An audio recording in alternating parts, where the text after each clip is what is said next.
है कि सर्वप्रथम अकबर ने ही यहाँ शक्तिशाली जमींदारों, सामंतों और राजाओं की मदद महसूस की हो। उससे पहले हुमायूं ने भी इस तथ्य को स्वीकारा था। हुमायूं ने 1555 ईस्वी में एक बड़े जमींदार जमाल खान मेवाती की बेटी से विवाह किया और दूसरी बेटी का विवाह बैरम खान से करवाया। इसी उदाहरण का अनुसरण करते हुए अकबर ने राजपूतों से वैवाहिक संबंध स्थापित किए और एक नए प्रकार के संबंधों की आधारशिला रखी। अपने पिता की वसीयत को अकबर ने पूर्णतः आत्मसात किया। उसने न केवल हिंदू राजाओं के प्रति अपना दृष्टिकोण बदला, बल्कि हिंदुओं के साथ वैवाहिक संबंध स्थापित कर संबंधों को एक नया रंग दिया। अकबर जानता था कि भारत की पुरातन सांस्कृतिक विरासत को तलवार की धार से नहीं मापा जा सकता। उसके लिए चाहिए आत्मा का बल, हृदय में प्रेम का अंकुरन एवं मानवता की बिसात पर चली गई सद्भावना की चालें। यही कारण था जब 1963 में अकबर ने हिंदुओं पर लगाए जाने वाला तीर्थ यात्रा कर समाप्त कर दिया था। तब इन्हीं हिंदुओं ने अब तक जलाल उद्दीन कहे जाने वाले इस राजा को अकबर की पदवी दे डाली। यह अकबर की धार्मिक सहिष्णुता का प्रतिफल था। आमेर का शासक भारमल अकबर के स्थापित होने के बाद अतिशीघ्र दरबार में हाजिर हुआ। उसने भरे दरबार में पागल हाथी को नियंत्रण में करके अकबर को प्रभावित किया। बाद में उसने अकबर से हरकाबाई का विवाह किया। इससे उसके और भारमल के संबंध मजबूत हुए और उसने भारमल और उसके पुत्र मानसिंह को एक बड़ा मनसब प्रदान किया। ऐसा नहीं है कि अकबर पहला मुसलमान शासक था जिसने राजपूत कन्या से विवाह किया हो। उससे पूर्व भी कई मुसलमान शासकों ने हिंदू कन्याओं से विवाह किए थे, परंतु उन वैवाहिक संबंधों में और इस विवाह में अंतर था। जोधपुर के राजा मालदेव ने अपनी एक लड़की कनकाबाई का विवाह गुजरात के सुल्तान महमूद के साथ किया और दूसरी पुत्री लालबाई का विवाह इस्लाम शाह सूर्य के साथ किया।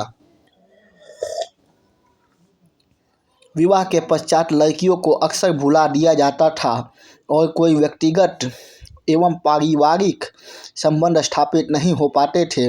लड़कियों के उनके पिता के घर से संबंध टूट जाते थे, जबकि अकबर ने विवाहों को पारिवारिक एवं राजनीतिक संबंधों का आधार बनाया। उसने अपनी हिंदू पत्नियों को धार्मिक स्वतंत्रता दी और उनको उच्च एवं सम्माननीय पद प्रदान किए। अकबर ने कछवाहा शासकों के साथ अपने संबंधों को इसलिए महत्ता दी क्योंकि शाहजादा दानियाल जब बच्चा था तब भारमल की पत्नियों ने उसे पाला था। इसके अतिरिक्त भारमल और उसका पुत्र मानसिंह अपनी स्वामी भक्ति सिद्ध कर चुके थे। अकबर को भारमल पर इतना विश्वास था कि वह भारमल के ऊपर शाही हरम की जिम्मेदारी तक सौंप देता था। अकबर के 9 रत्न। अकबर के दरबार में 9 प्रसिद्ध विद्वान थे जिन्हें 9 रत्न कहा गया। पहला, मुल्ला दो प्याजा। मुल्ला दो प्याजा बुद्धिमत्ता और वाक्पटुता के लिए प्रसिद्ध थे। उन्हें प्याज से भी अत्यधिक लगाव था, इसलिए उनका नाम मुल्ला दो प्याजा पड़ा। अब्दुल रहीम खान खाना। बैरम खान के पुत्र अब्दुल रहीम खान खाना फारसी, तुर्की, हिंदी के प्रकांड विद्वान थे। इन्होंने तुजुक-ए-बाबरी का फारसी में अनुवाद किया और अनेक शिक्षाप्रद दोहे लिखे। तीसरा, तानसेन। ये सुप्रसिद्ध संगीतज्ञ थे। इनका असली नाम रामतनु पांडे था। अकबर ने इन्हें दरबार में राजकवि बनाया।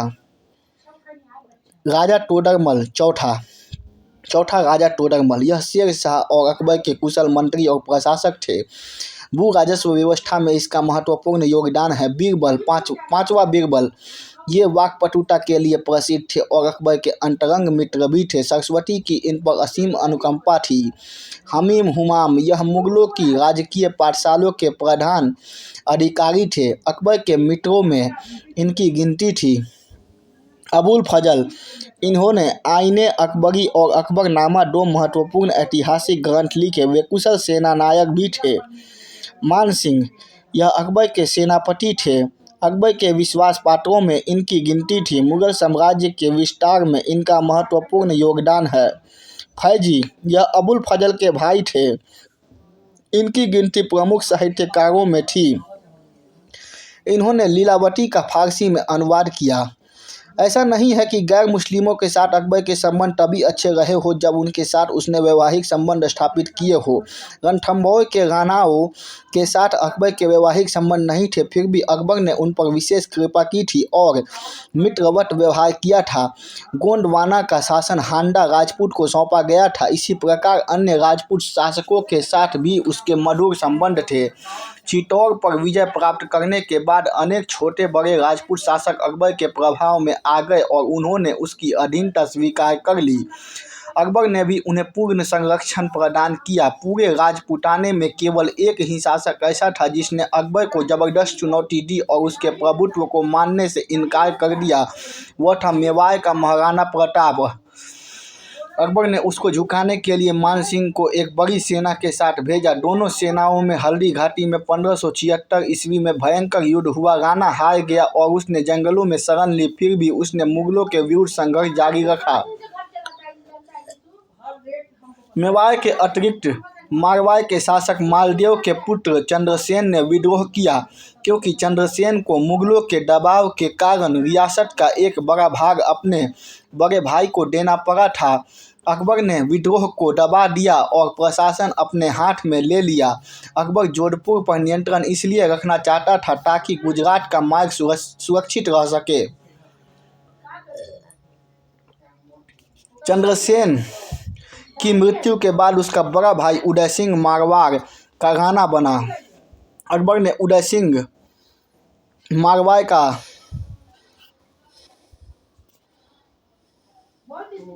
अकबर ने उदय सिंह की पुत्री जगत गोसाई जोधाबाई से अपने पुत्र सलीम का हिंदू रीति से विवाह किया। इसके अतिरिक्त बीकानेर और बूंदी से भी अकबर के मधुर संबंध थे। अकबर जानता था कि भारत में बहुसंख्यकों के सहयोग के बिना एक बड़े अस्थायी साम्राज्य की स्थापना असंभव है। इसीलिए उसने गैर मुस्लिमों से मैत्री संबंधों को प्राथमिकता दी। इसी मित्रता के कारण साम्राज्य को वीर राजपूतों की सेवा उपलब्ध हो सकी और मुगलों को स्वामी भक्त सैनिक प्राप्त हुए।